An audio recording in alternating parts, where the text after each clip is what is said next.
Hello, everybody. Hey, Tammy. Hey, Shika. How are you? Doing well. Crazy day, right? Whew, it's always something going on. Yes, Didn't yes. expect the 2 hour delay, but it is Oh, what it is. We got through we it. did. We did. Normally, for those of you all joining us, and if you would put in the comments if you are an educator, a parent, or community member. We usually have a video that plays right before the broadcast, but today we are hosting our own video or commercial because we would like to let more people know about Hannah's Wish. So, some of you may have seen the post on our pages about Hannah's Wish. It is a literary event that Tammy and I have had the pleasure of working with some phenomenal independent authors. I'm going to share my screen here so you all can see the catalog that goes with it. And let me get back to the beginning here. But this is our event catalog that you will receive free with the free pre-recorded video. And that is so that every school has an opportunity to participate. We thought about hosting it live. However, if we had done that, different areas would not have been able to participate when you're talking about East Coast versus West Coast. And So we wanted to be sensitive, remember, to the testing schedules because various places are already in the process of testing. So we wanted people to be able to do it and use the video whenever it was convenient for the school. exactly. Yeah. So all of these phenomenal ladies have joined and partnered with us. Tori Carter is a physician's assistant and a mom, and her daughter is pictured with her. Beautiful Bria. Miss Michelle Hardy's a storyteller. Tiffany Williams is a fitness guru as well as she has her own cookbook. Coach Toya works with young ladies in fitness, and Alex Pean is our featured author. And Merlina Valentine, if you all have not had the pleasure of hearing her, she is the inspirational speaker of the year. Yes. Very powerful story. Definitely. So we have links included on our pages where you can register to receive the recording. You can go to our website and register. You can register right here in the catalog as well. You want to tell them about Brayley's tour that is our next event coming up, Tammy? Sure. We are super excited that one of the other authors that we are working with, Latoya Lewis, is actually on assignment right now in Dubai. And she has a wonderful book that is called I Am Brown. Her main character is Brayley. And Brayley is a little brown girl who is represented in the form of a doll. So, what we decided in in light of the fact that we cannot offer in-person field trips this year, we thought it would be wonderful to be able to allow children a virtual field trip experience, and they don't just get to go to the zoo, they get to go to Dubai. And Brayley's going to take them on a tour of Dubai and some of the other Emirates that Latoya is able to visit and capture some of the wonderful things that are going on over in Dubai as she serves over there. So we're very excited to be able to offer Brayley's tour to students so that they can experience the field experience without having to leave the classroom. And you know how long I've been talking about going to Dubai. So Yes, this is I'm not. also going to be a great trip for me. Yes, and Shika is actually heading to Dubai after the pandemic's all over. She's going over to actually visit in Dubai. So we are very excited. And I think that Latoya is also going to Abu Dhabi. Hmm. So it's going to be several different experiences for children, and I know that they will enjoy it. Definitely. And one of the reasons we even came up with Brayley's tour, field trips usually are a big part of schools. Just what we do. We do a lot of field trips at my school for exposure.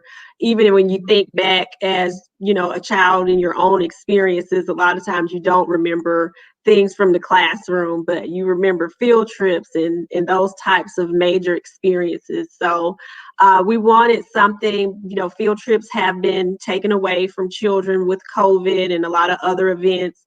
So this is just a way for children to be able to take that journey that reading allows you to go on in a very different way by her capturing all of these moments around the desert and different places that they may have never seen before, but still being planned around her book with literacy. So we are so excited about that.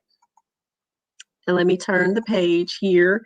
And this is a big part of our work that we do with authors because we know how important culturally relevant books are to children from a lot of the work that we've done with Dr. Akua and Principal Hurt, who's also on with us. But this guide has so many ways you can use it in your school after testing, school-wide event diversity and inclusion, for a teacher's classroom. I know my daughter's schools have Fun Fridays. You can use it with youth groups, homeschools, daycares, after-school programs, because the message for Hannah's Wish is empathy and empowerment. It really is a event that can be K-12, even something that's great for adults. Yes. And lastly, we have a great message from Mata, and I got to share my screen again, who is a model from Finland, joining us as well. So we are so excited about everyone who is a part of this great event. So if you have not registered, please go ahead and register. This is going to be something that your students will enjoy. Everyone will enjoy. So please get registered for Hannah's Wish. We will put all of that information into the comments. Yes, yes, yes. And now we're a little bit over time. Our little commercial ran over. So let me share my screen and get our promo going.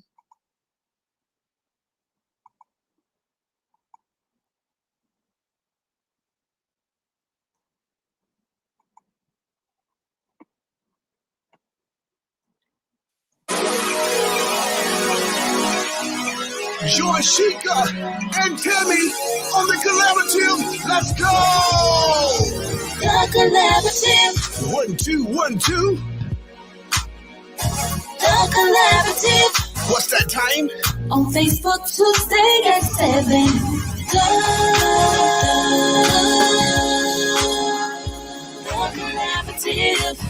The collaborative. Who we have? Come on. We have our leaders. We have our teachers and our parents. We have our authors. Story time at the end. Solving problems in our education system. Phenomenal women. Join them on Facebook. On Facebook Tuesday at 7. The collaborative. It's that time. You're with Sheikah and Tammy. The collaborative. Phenomenal ladies. It's educational. On the Facebook. The collaborative.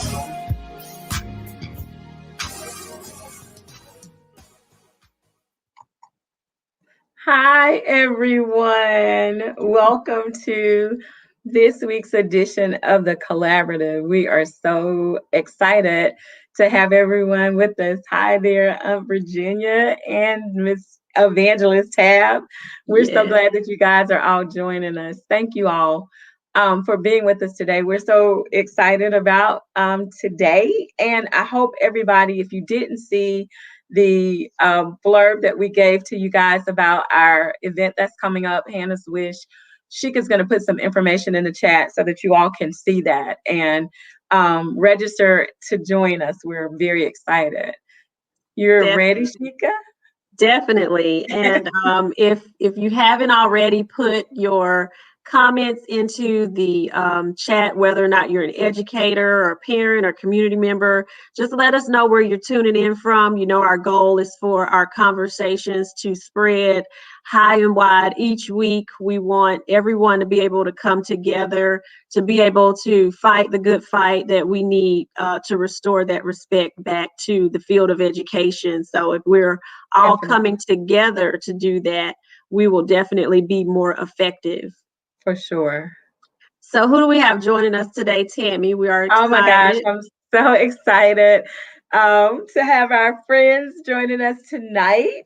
We have Susan and Megan with us, who are the co-hosts of the Awakening Educator podcast that we had the privilege of being a part of. They are lifelong educators who bring their skills, curiosity, and unique perspectives to the topics most relevant to educating our youth in today's complex world. We are so glad to see you, Megan and Susan. We're so glad you guys joining us today. Yes, welcome for having us. And let me just introduce you guys to the audience. Sheikah and I are privileged to already have had the fortune of meeting you, but we're going to introduce you all to our audience. First, we have Dr. Megan Sweet. Megan is an author, speaker, and systems thinker who has been in education for more than 25 years. Through her extensive experience leading personal and system-wide change, Megan has come to believe that when we approach our challenges from the inside out, by building a supportive and heart-centered connection with ourselves first, we have the confidence and resilience to tackle the important work of transforming our lives, schools, and communities. Megan is the author of An Educator's Guide for Using Your 3 Eyes and is an internationally recognized leader in bringing mindfulness to educational settings. Megan, welcome. We're so glad to have you with us. And we're also fortunate tonight to have Susan Andrian with us, LMFT. And Susan is a behavioral health program manager in Oakland Unified School District, adjunct faculty, Holy Names University, teaching child and adolescent treatment, neuroscience of trauma and restorative justice. And the most significant accomplishment that Susan has is she's a mother of 2 teenagers. For 25 years, Susan has been working with Oakland community members to mitigate the impact of trauma on learning. We're so glad you were with us, Megan. You guys are so welcome to the collaborative. Yeah. You're muted, Megan. You're muted, so I'll say thank you on behalf of us for having us. It's usually me who's muted, so Susan was taking her turn. But thank you for having us. It's a real honor. I'm working on softening the language on your muted is I'm having trouble hearing you, and the more sensitive way to say that. But thank you. Yeah, we are very excited to be here. It was a joy to have you guys on our show and watching the work that you're doing, the really important work of elevating literacy and bringing discourse and dialogue to the country around the education and growing education. So very excited to be here today. Thank you. And we can't wait to talk with you all about the great work that you're doing as well. Definitely. So when we get started on the collaborative, one thing that we're an educational show, so we like to do what on this day in history. And one of our great supporters from Virginia, Mr. Daniel Mederick, he sent us some great information to share. I'm going to put it in the comments afterwards. It's very interesting about Mary Rice Phelps. Yeah, super interesting. Yes, and also he shared that in addition to, we know that it's Mental Health Awareness Month, and we'll be talking about that with you all today, but it's also Military Appreciation Month. So thank you, Daniel and Derek, for sharing that with us. And we're excited to share the information that you found about the educator, Miss Mary Rice Phelps. But on this day in history, May 18th, the U.S. Supreme Court in Plessy versus Ferguson endorsed the separate but equal racial segregation, a concept renounced 58 years later by Brown versus the Board of Education of Topeka, which that landmark case actually was yesterday's date. So we thought that was interesting, one day apart from one another. So when anyone comes to the collaborative, because we are the literacy leaders, we always ask, what are you reading? Well, I can go. I'm reading 3 books, which is I usually don't do, but I am currently reading 3 books. Revolutionizing Trauma Treatment by Babette Rothschild. I just got my Bruce Perry and Oprah Winfrey book in the mail, so I'm also reading that. What Happened to You? We interviewed Bruce Perry on our show, and I've been training with him for the last couple of years. So reading that book has been exciting. And I've just started reading See No Stranger, a memoir and manifesto of revolutionary love by Valerie Couar. So, some light reading. Well, I bet that was exciting to have someone on your show who's now working with Oprah. It was fun. I mean, I wasn't, it's an impressive list of books, by the way, Susan. So well done. I'm reading the final one that you read too, the Valerie's book, which I'm excited about. I didn't know Bruce Perry, so I just treated him like a regular person. Susan knew who he was and what he was about. So I'm guessing it was harder for Susan than for me, because I was like, whatever, we're just gonna have a chat. It's cool with me. How did it feel, Susan, for you to have your mentor on the show? I was a little, starstruck. And I remember when I first met him, not long before that, when I asked him to come on, I was just sort of like, oh my gosh, that's Bruce Perry. And, but he really is just a very down to earth guy and just brilliant. And he's revolutionized mental health for kids, in this country and around the world, and really learning how to bring the neuroscience together with both education and mental health, and started to recognize that some of the ways that we were approaching mental health for children and families, particularly around trauma, was not aligned with how our bodies work. And so I was a little gaga when he came. I was a little smitten in terms of just how smart and how much he's done for what's been my life work. Well, that is awesome. I bet that was exciting. We can't, if that episode is not loaded yet, you'll have to let us know. It is loaded. It's called The Impact of Trauma on Learning, I think is the title, but we will link it. But it is loaded. We interviewed him pre-release of the Book of Oprah. I think it would be a little bit more difficult to get him. The book with Oprah. Sorry, not the book of Oprah. Oprah's good, but I don't think she's that good. But a little biblical to me. But I think he was probably writing it at the time, I'm guessing. But he was. I will say it's always a mark to me. I think we've all probably, if we live long enough, we encounter people that have accomplished great things. And to me, I always look to see how they are just interacting with regular people.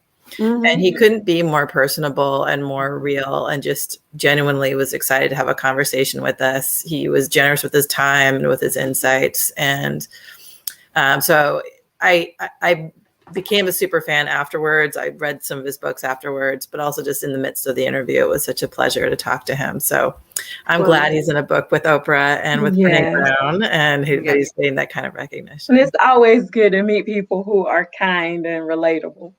Yes, down to earth people are our favorite kind of people.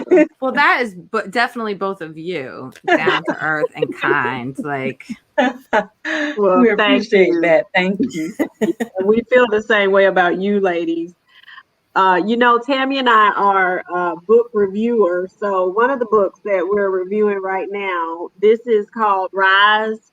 It's by Shanna Danielle, and it is a collection of inspirational poetry and affirmations. So it's definitely a great book for school-age children.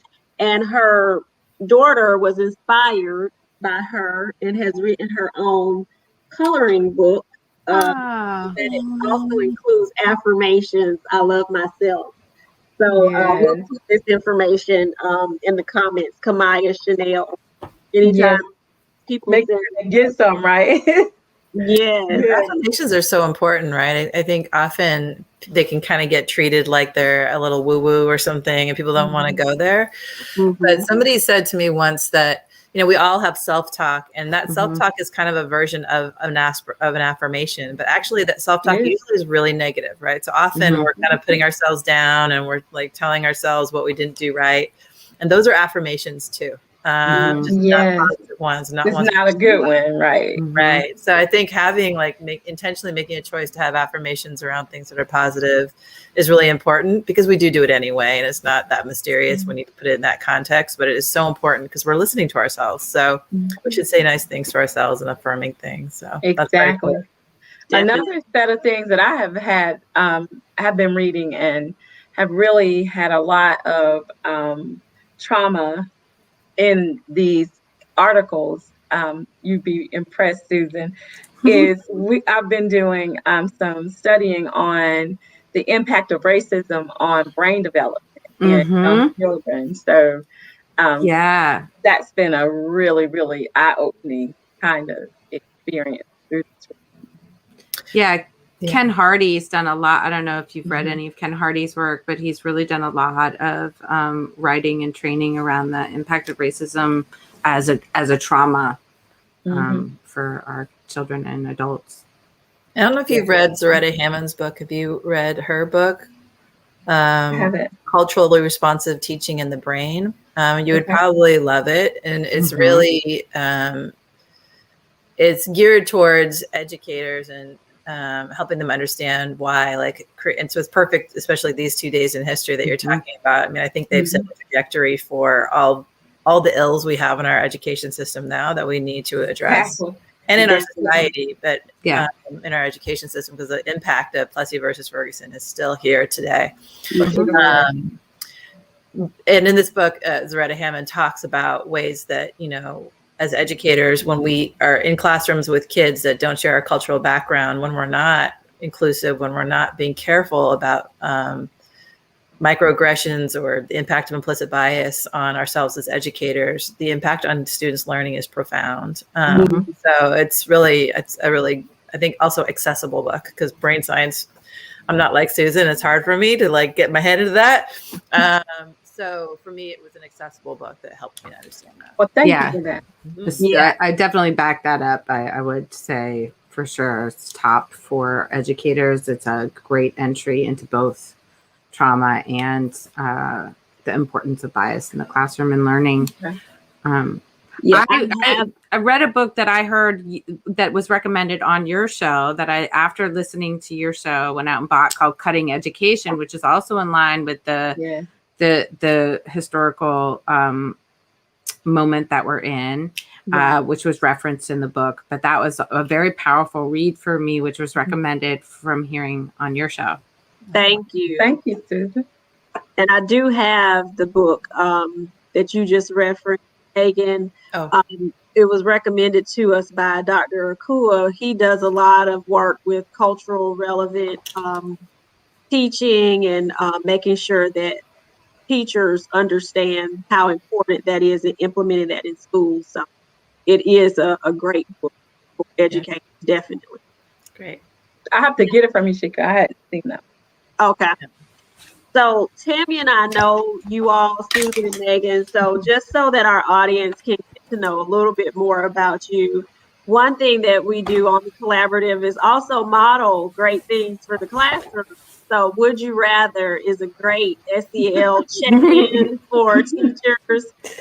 It's also a great way for children to see that, the teachers are getting to know them. We always hear that phrase about, you need to know me before you can teach me. So it's a great way for teachers to break the ice and get to know their students. So would you rather read a book or watch a documentary? It depends on how tired I am. So what you got to say to Susan? She go. Yes, this is y'all playing it how Tammy plays it. You have to pick one or the other. Oh, I'll say documentary. I was a history teacher, so that stories about real people are really nurturing for me. And I've been kind of yearning for a good book that I can just get into that doesn't require a lot of thinking, that's just like for pleasure. And I have hundreds of books and none of them are for pleasure. They're all like academic books. So I think right now I just associate reading with a little bit of work. So if anybody has any good, just, reading books that are, just enjoyable and captivating, I'm in. I've been doing the Audible lately, and I really love listening to books as well because I can do other, as long as it's not taking up too much attention. So the in between, I can do other things. I can fold laundry, or although my husband will say I don't really do that, but but I can do something else. Theoretically, I could do laundry. So Susan is Tammy's kindred sister, and Megan's mine. That's right. I would pick documentary, and Tammy is the queen of listening to books on tape. I would definitely rather read a book. And our last one is, would you rather know exactly what someone is thinking or be very good at reading body language? I'd rather be really good at reading body language. Yeah. I don't think I want to know what people are thinking because I don't want people to know what I'm thinking all the time. Yeah, I think that would probably be a big burden. Yeah, that wouldn't go so well. Yeah, no. What's wrong with my hair?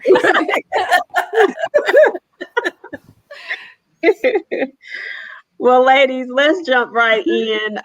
You all are from the Awakening Educator. If you all have not tuned in, these ladies have a great podcast and series as well. So they're doing some awesome work. Yes, they are.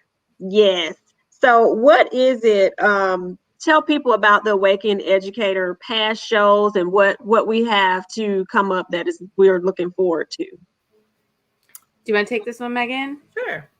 So the first 2 years of the Awakening Educator, we did kind of series. So we would explore one topic in detail over 3 or 4 shows, kind of like, the educator version of the podcast serial or something. We thought we were being cute. So but we would look at a topic from policy to practice. So we'd look at things like school nutrition or trauma or history. I think we started with history. Education. So we would talk to different people from different kind of different viewpoints there, policymakers, principals, teachers, students.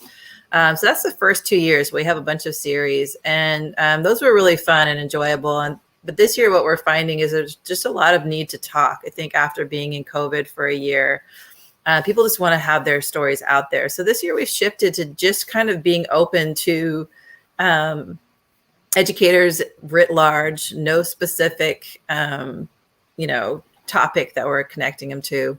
We've had a lot of great ones. Again, similar to the topic today, we always talk a lot about equity and inclusion around how to be anti-racist. We had a fantastic show on Friday with 2 educators that are working on how to be an authentic anti-racist leader. We have a few more shows coming up around that topic in particular. So that's been a common theme for us. Not surprising given the world today, but also given just the events over the last year. I think that a lot of people are starting to, like, we've all known that we need to address implicit bias and racism and how it impacts our society and our schools. But I think there's been a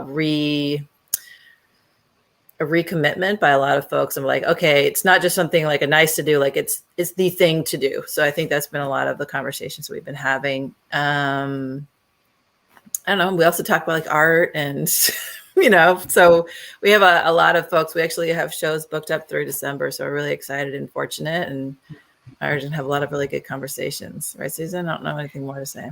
Yeah, I mean, we just did an interview also with Bloomington. The episode we just dropped was part 1 of a 2-part series with Bloomington, Minnesota, who decided to maintain an online academy as a public unified school district.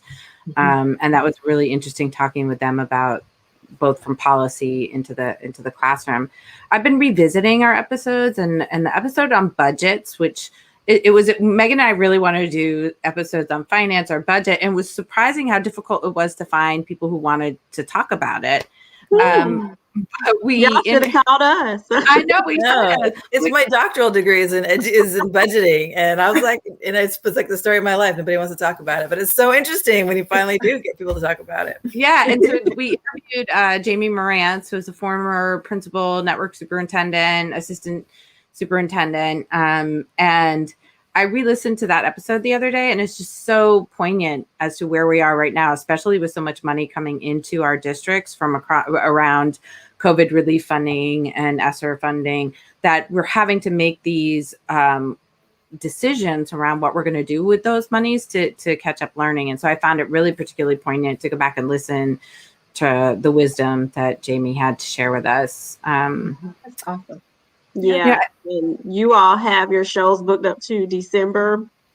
We are we've got work to do, Tammy. We definitely have some work. I'll tell you our secrets offline. It wasn't always like that. I have a secret, so I will share it with you later. Thank you so much, Megan. Share. It's a game changer. Yeah.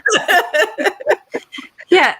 It's been definitely a passion or a labor of love. Reading this Revolutionary Love, I've been thinking about it, is Megan and I feel so strongly about transforming education to better meet the needs of our students, to really be digging in, to have these complex conversations. It's not always easy. This is a passion project for sure. And I think that over the years, when I go back and look at it, I'm incredibly proud of the content that we produced, and really hoping that we can continue to grow our audience, because we think the discourse around education needs to continue to be deep and ongoing. And there's just so much exciting stuff happening that we need to share with each other. So that's why we're so happy to be here with both of you today. Yes, and we're super excited to have you guys, because that narrative can't change if we don't have that discourse. So I'm so excited to have you guys with us. Susan, why don't you talk to us a little bit about Dr. Perry's work, the neurosequential model of therapeutics? Yeah, I'll talk briefly. I promise I'm not going to go to, I'm going to just do it briefly, but it's the neurosequential model. There's the therapeutics, there's one for education, there's now one for caregivers, for sports. They've really evolved, and basically it's taking the concepts of neuroscience and applying them to learning and mental health, and really understanding that we as humans, we are communal, we're in relationship, and those early relational experiences impact our development, either giving us what we need to grow and thrive or causing us to have some gaps. And when we have children and adults who are coming into our systems with sensitized stress response systems, that we need to create environments where there's lots of opportunity for dosing of therapeutic experiences. And so that might be your teacher, or a hug from the person in the cafeteria, or the smile from the guy on the bus, or, all of those things are the therapeutic moments that happen throughout the day. And so in this model, it's giving some real basic concepts of neuroscience, training folks on building a patterned, repetitive, rhythmic, and relationally rich is probably the most important thing, experience for our kids and for our adults, and putting self-care at the center. So that's my 30-second in a nutshell. It sounds very interesting. It really does. Yeah, it's something that is very much needed. And you'll have to put that book too in the comments as well, because that's one that I would like to read more about. Yeah, his first book is The Boy Raised as a Dog, and the second book that just came out with Oprah is called What Happened to You. Yeah, I've been through the last couple of years being certified, so I'm now currently a certified phase 2 trainer for both the neurosequential model for education and therapeutics. So can work with school districts around stuff like that. Oh, that is awesome. Yes. And you'll put Yay. that information in there too, because a lot of people are looking for that. And speaking of budgets, school principals are writing our budgets for next year. Exactly. And people need that service. Mhm. So that's something that I'm sure lots of administrators would be interested in. And we cannot go on to the next thing before Shika closes us out with our questions. Megan, you have to tell us about your book. Oh, my book. Yeah. So it's called Educator's Guide for Using Your 3 Eyes. There's 3 eyes that I reference in the book. And it's really just a way of moving through our lives and how to approach our education system in that way. The first eye is intellect. It's what we all do all the time. It's that prefrontal cortex, our kind of logical thinking brain, which is a useful brain for us to have and a useful perspective, but it actually has a lot of kind of built-in faults. So when we talk about implicit bias or other things, that's actually, we get influenced by that and because we get kind of sorted information. So the prefrontal cortex is fine, but it's got some places to grow. The second lens is insight, which is really perspective taking. It's being self-aware, having emotional intelligence, and kind of reflecting on yourself and your interactions with others and how to grow and change, and starting to understand yourself and your patterns. And the third eye is intuition, which is really learning how to drop into your body, do the mind-body connection, listen to that quiet voice that's there that gets often drowned out by that front prefrontal cortex brain, and just learning to listen to and trust your gut a little bit more. So there's really learning to pay attention to that, which I think educators often get frozen on, actually, because it's scary, especially when we're dealing with lives of children. But actually, we often know what the right thing is for kids. But it's learning to listen to that and taking the risk of paying attention. Right. When you put all 3 eyes together, it's kind of like putting on a pair of 3-dimensional glasses and looking at a 3D picture. You just get a lot more perspective and understanding about your life or the situation that you're looking at when you look at when you use all 3 lenses together. So that's the 3 eyes. And my main notion, which we've kind of talked a lot about throughout this show, is it starts with self-work. So we start to apply those 3 eyes to looking at and understanding ourselves and developing a deeper and more loving relationship with ourselves before starting to do the schoolwork. Because if we don't know ourselves, we're not working with ourselves, and we're not kind to ourselves, we're not going to be effective in transforming our schools. We're not going to be able to be open and listen to feedback. We're not going to be willing to see where we need to grow or to change, or maybe build bridges with people we haven't in the past. So we need to start there. And then once we're a little bit more grounded in ourselves, then we're ready for that schoolwork. And the idea is it's kind of like a never-ending cycle, right? The more schoolwork you do, the more you learn about yourself, the more opportunities you have to do better. And then you apply that the next time you're doing the schoolwork. So that's the notion of the book. And there's just a lot of research behind it because I'm a research-oriented person, but also a lot of strategies and hands-on tools to use. And don't forget, go on and talk to them about your consulting firm as well. Mm-hmm. Oh. And you recently just decided to do that full time, right? Yes, I did. So I finally watched my own inside of burnout. Was one of those eyes. It was a big burnout moment for me. And I finally was like, okay, I need to start to listen to myself and to take a risk on myself. And so I absolutely realized that I was not applying the lessons in my book or that I loved talking about to my own life. And so I did take that risk. And I'm in, week 3 of launching my consulting business. Yay! So that's very fun. I'm not panicked yet, so that's good.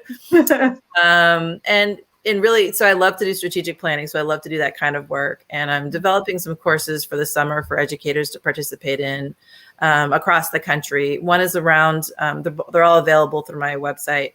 One is for any educator, which is just around like how to start to understand the beliefs that are running your life. So I call that the Beliefs Lab. The other one I call the cycle, and it's really how to apply a cycle of inquiry towards doing that schoolwork. So a lot of schools and educators right now are having to make profound changes.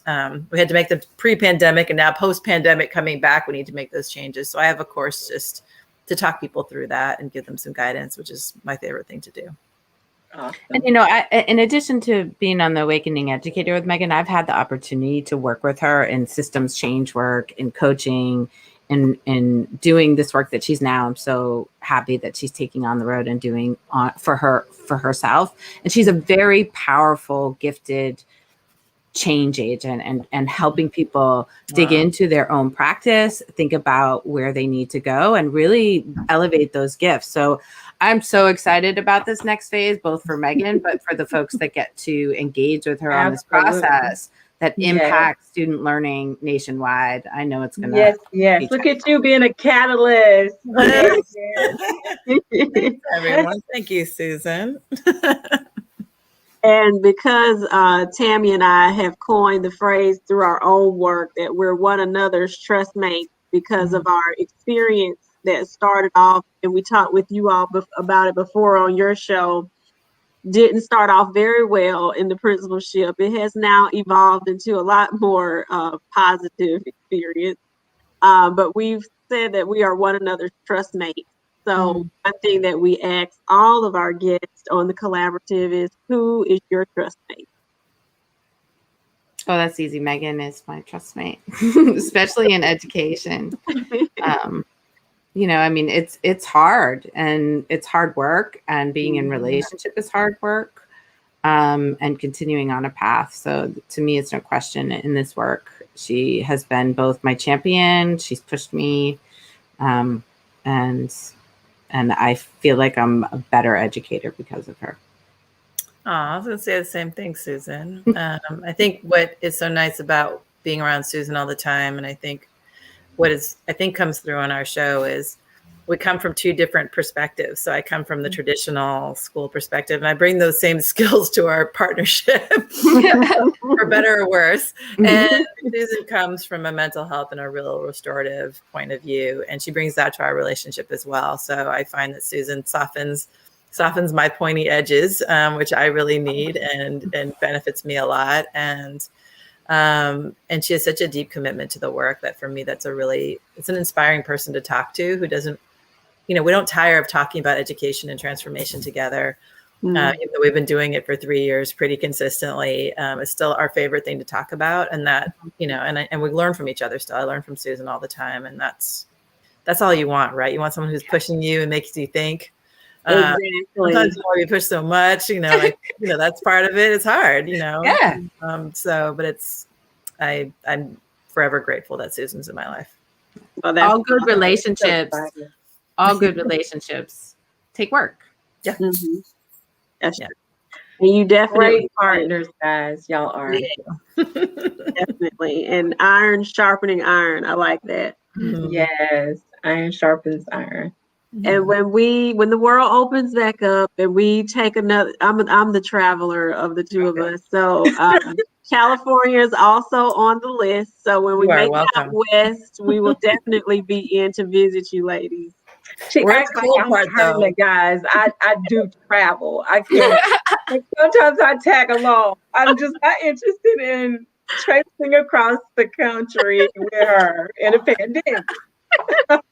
Well, people are always disappointed because San Francisco is really far from LA. And I think people think of California as LA, and we are, we're like an 8-hour drive away. So we're that kind of far away. From LA. We're gonna come out and visit. We think San Francisco is cool, but like there's a little bit of a Northern California, Southern California rivalry.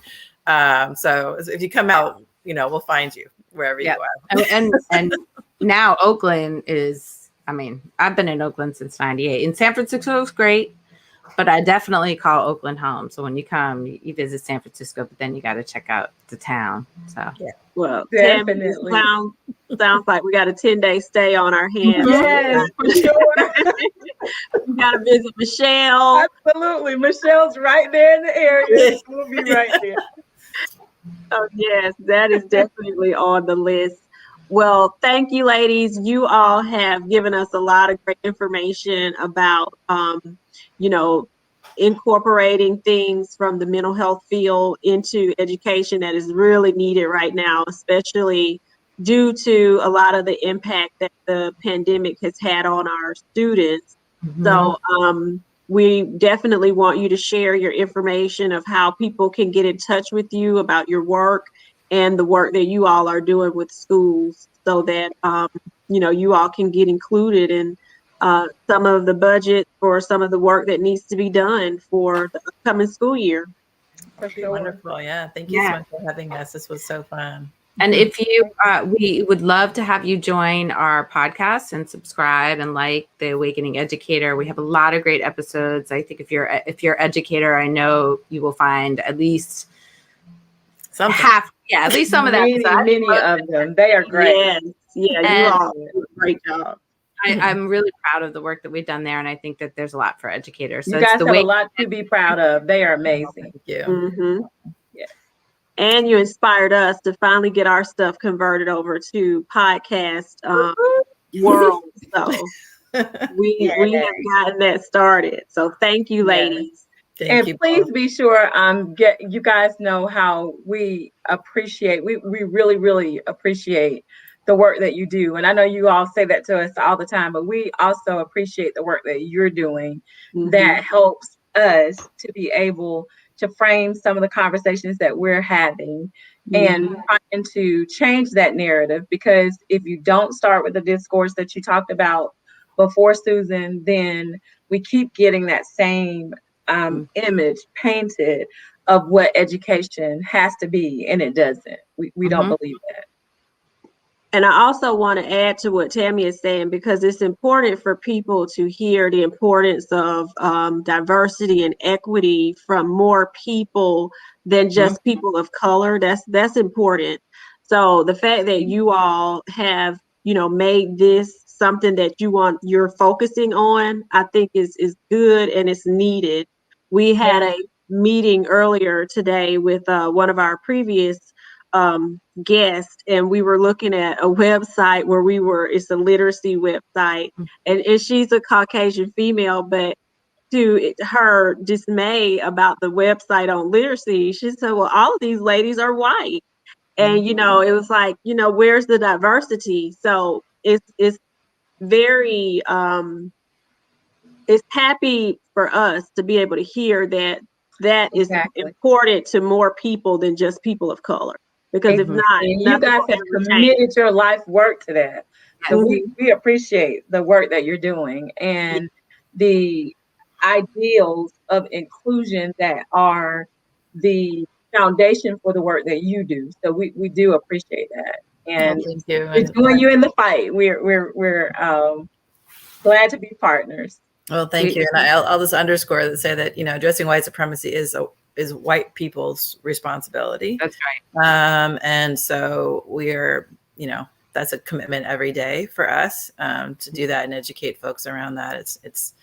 It's not others. It's not people from the global majority. It's ours. So it's ours to dismantle. So we're here with you 100%. But I just want to underscore that's, I appreciate you honoring our participation, but I feel like that's our responsibility as well. We appreciate you. Thank you. Thank you. And ladies, thank you for an amazing episode. We have lots of great comments about how much people have enjoyed hearing from you ladies.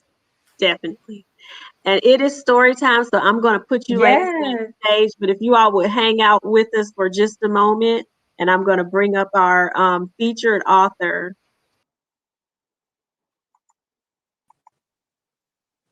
Hi, Gina. Hey, Gina. Hi. What a great conversation. Listening backstage, that was wonderful. Oh, thank you. You enjoyed it. Thank you for being here with us today. I'm going to read your bio so everyone knows who you are. We have with us Miss Gina Bell. She is an empowerment guide, an author, a speaker, workshop host, and creator of the Tears and Tool movement. She is the author of a woman's empowerment picture book called Tears and Tool. Gina uses art, metaphors, and rainbow tool to help people all over the world remember their color. She loves eating batter straight from the mixing bowl on an old wooden spoon. Gina's my kind of girl. Playing board games with her family and stealing her husband's comfy socks. She is busy these days writing Tears, and is that taffeta? Taffeta. Taffeta, the story of a boy and his ever-growing multicolored cape. Gina lives outside of Chicago with her wonderful husband and is the mother of 6 amazing children. Welcome to the collaborative, Gina. Yes, welcome. We're so excited and looking forward to hearing about the tool. So glad to look forward to that story. Gina, tell us what you're reading. Oh, I just finished Glennon Doyle's Untamed, about women's empowerment, and I'm reading Taming the Tiger Within, Meditations on Transforming Difficult Emotions, because I think we could all use a little bit more of that. So, yeah. Oh, yes. For sure. It sounds like some interesting reading, but you're here to read to us. So we want you to tell everybody what motivated you to write your book. Oh my gosh. I think it was never supposed to be a picture book. It was supposed to be just your everyday average book. And I think it's the book I needed as a child. And it connected so well with the movement, the Tears and Tool movement. And so I kind of called on every female ancestor that came before me that wanted to go out in the world with their color and maybe couldn't as much as they wanted to. And just tried to connect with that energy, and Tears and Tool was born. That is awesome. And tell everybody, Gina, what you want children to take away from your story. Oh my gosh. I guess it would again be what I feel like maybe I needed more of as a child, which is to not only acknowledge that we have ups and downs in life, but that all of us do, and that if we can learn from them and sit with them and sort of nurture those feelings, we can really go out in the world with our color in a more magical way. So yeah, the ups and the downs. Well, we can't wait. Yes, to hear it. We're actually going to remove ourselves so that your square is larger and everybody can see the pictures really well. So we can't wait to hear it. Thank you. Great. Yeah. All right. Tears and Tool, written by Gina Bell, illustrated by Elena Michelatis. For my children and my mom, thank you for the spontaneous living room dance parties that often help me remember my magic. Gina Bell. To all the beautiful souls, may you find your rainbow and never let go. Elena Michelatis. One day, a baby girl was born, wearing a skirt made of tulle. It was bright and colorful, like a rainbow jewel. The skirt was invisible, seen just by the girl. She giggled happily, watching its wild colors swirl. The skirt connected the girl to her magic, color, and dreams. When she was full of tears, the skirt sent her heart joyful beams. As the girl grew and grew, the magical skirt did too. Soon she realized that life could be messy and unfair. She needed to remember her skirt would always be there. She fluffed her skirt and jumped to her feet. She would wake up the skirt with her own special beat. Skip, dance, swish, twirl. Remember the spirit of that magical girl. Sometimes she felt scared, embarrassed, and like she didn't have a clue. So she fluffed her skirt and remembered the fun of trying something new. There were times she felt left out, misunderstood, and like she would never fit in. So she fluffed her skirt and remembered to be comfortable in her own skin. Skip, dance, swish, twirl. Remember the spirit of that magical girl. And when life was just too much and her eyes filled with tears, she fluffed her skirt and remembered she could learn from her fears. The tears made her wise and watered the dream in her heart. Fluffing her skirt, she remembered she was a growing work of art. dance, swish, twirl. Remember the spirit of that magical girl. As she grew older, her days could feel overwhelming, crazy, and long. So she fluffed her skirt and remembered she was radiant, resilient, and strong. Sometimes it felt like her life was falling apart at the seams. So she fluffed her skirt and remembered she could always connect to her dreams. Skip, dance, swish, twirl. Remember the spirit of that magical girl. She celebrated her failures and the lessons that they taught her along the way. She fluffed her skirt and remembered she had something important to say. She trusted the wisdom in her heart to help others grow, learn, and heal. Fluffing her skirt, she remembered her struggles made her beautiful and real. Skip, dance, swish, twirl. Remember the spirit of every magical girl. And then it says the story behind the skirt. Hi, my name's Gina Bell, and I'm the creator of Tears and Tulle, a woman's empowerment movement that celebrates women who show up from within the chaos of everyday life to connect with their magic. In 2018, my life changed at an abandoned overpass in Orlando, Florida. I was wearing a simple black tank and the most magical rainbow-colored tulle skirt. I had purposely paired the colorful skirt with a black t-shirt to relay a special message to myself and people everywhere. We don't need to wait for life's perfect set of circumstances to connect with our extraordinary color. My purpose with the Tears and Tulle movement is to reconnect women with their joy and color, even during life's darkest moments. It may sound strange, but the rainbow skirt woke up something wonderful in me. I want women everywhere to experience what I did, a clarifying moment of vulnerability, magic, and happiness. A year and a half after that day on the overpass, I launched Tears and Tulle. I'm sharing the rainbow skirt with 52 people over 52 weeks as a way to inspire women everywhere to reconnect with their color, the tulle, from within the darkness, the tears of real life. And while organizing the movement, I learned that my friend and rainbow tulle skirt designer, Cass Youngs, had always hoped that one day one of her creations would travel the world. She loved that our two ideas would become one. Each woman in the movement is asked to pair the skirt with something black, make their unique magic in it, and share their Tears and Tulle story. Time after time, participants have shared how much love and positive energy the rainbow skirt radiates. And many participants use their time with the skirt to reflect on their greatest struggles. That's what Tears and Tulle is all about, embracing our perfectly imperfect lives. And the Tears and Tulle movement continues to grow and evolve in amazing ways. You can join the movement by starting a TNT tribe or becoming a TNT trailblazer. The end. That was awesome, Gina. And you got so much great feedback here in the comments. Michelle says, I love the colors in this book.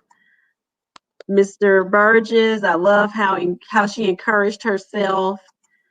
Principal Hurt, the colors are nice. Lots of great feedback. I love that book.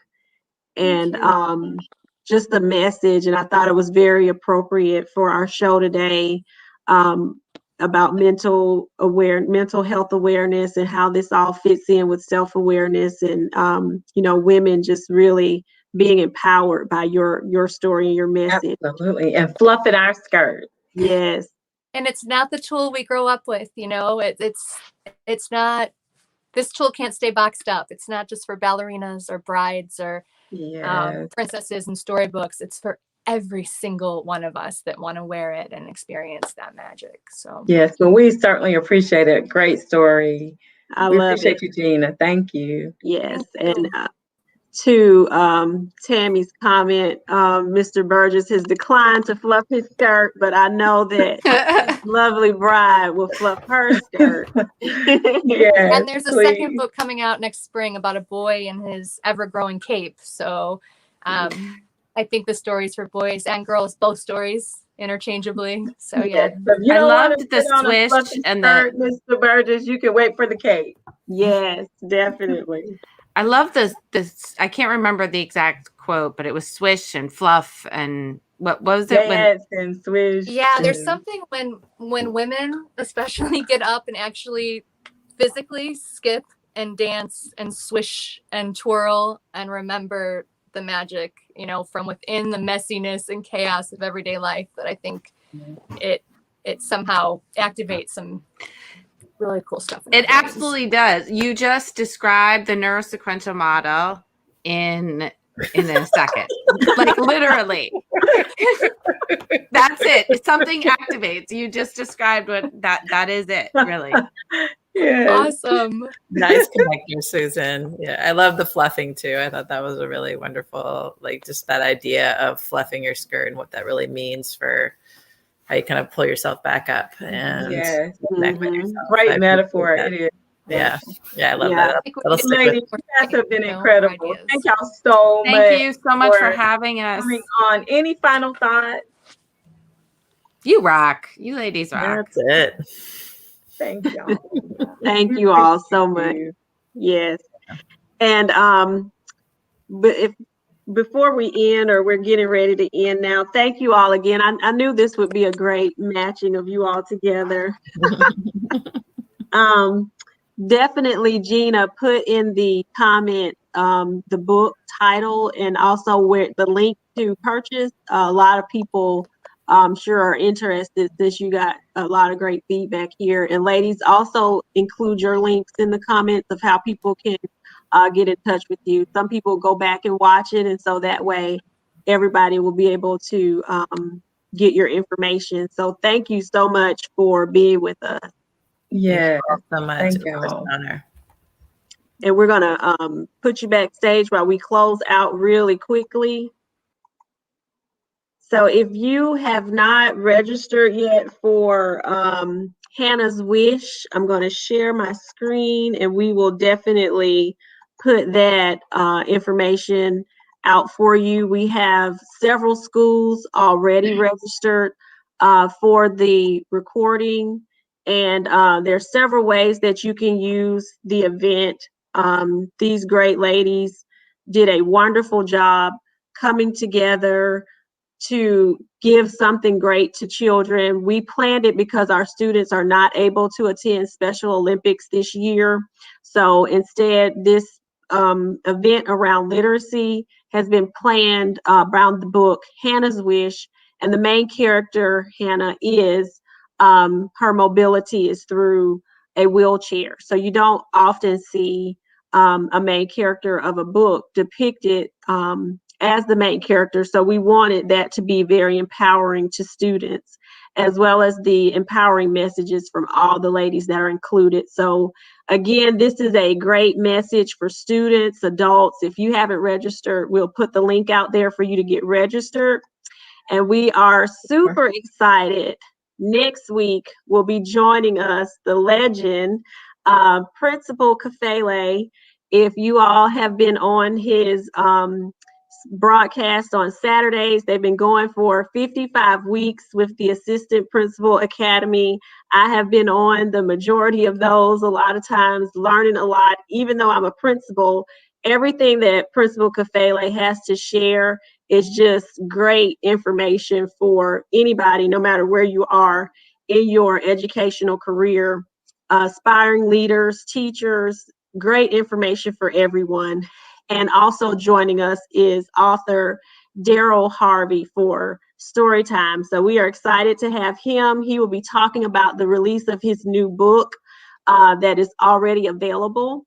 And any closing remarks, Tammy, before I put the promo back up? I just thought it was really funny when you were talking about Principal Kafele, because he's such a giant in leadership. We get to be like Susan next week, starstruck with Principal Kafele being on here with us. So we're super excited. Definitely, and just very thankful. Another down-to-earth person.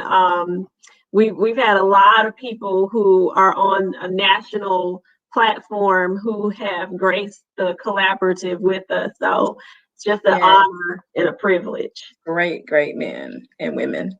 So we will see you guys next Tuesday. Thank you. Yes.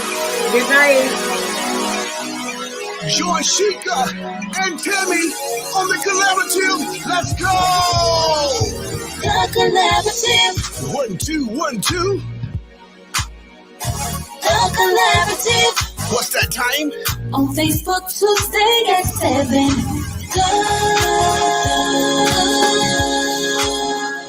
The collaborative. The collaborative. Who we have? Come on. We have our